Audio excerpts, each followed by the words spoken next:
going to talk a little bit about the wage part of this agreement and how the wage affects the community.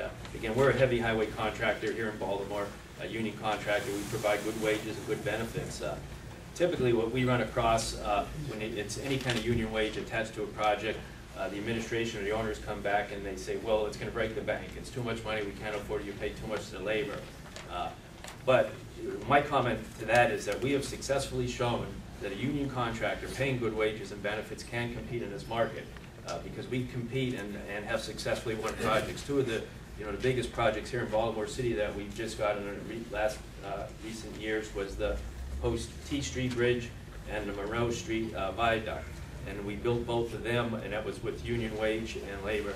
The Monroe Street Viaduct project won an award for roads and bridges, one of the best 10 bridges in the United States that year it was built.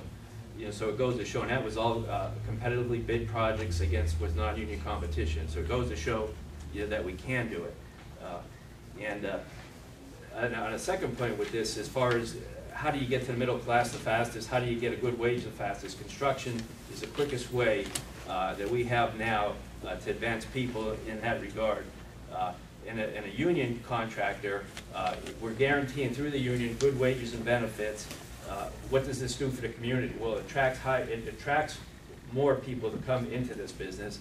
It attracts a better class of workers too, because there's better opportunities through money and benefits. It allows higher wages for training and advancement opportunities, just like this training center here.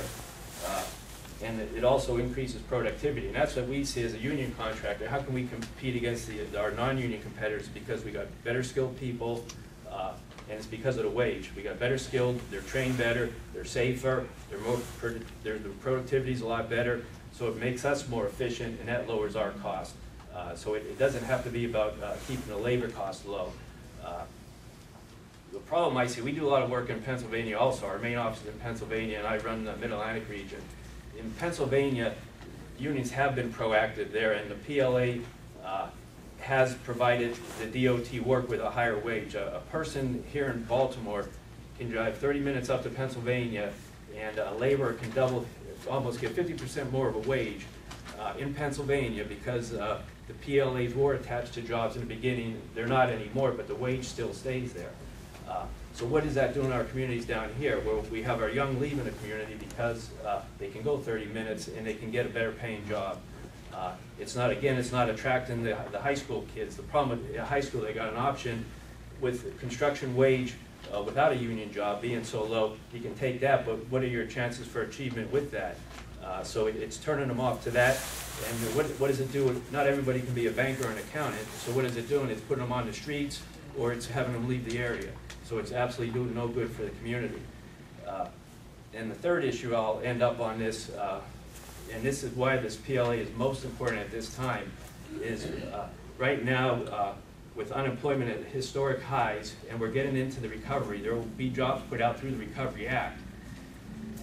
But history shows, and what will happen is, as these jobs are put out, there's so much competition for these jobs. If there's not a wage attached to it, businesses are going to take advantage of this opportunity, and they're going to offer these jobs at a much lower wage.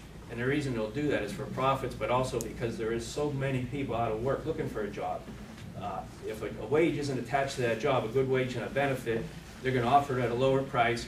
And what's going to happen, it's either going to lower the standard of living here for our workers, or it's going to bring these out-of-town workers in.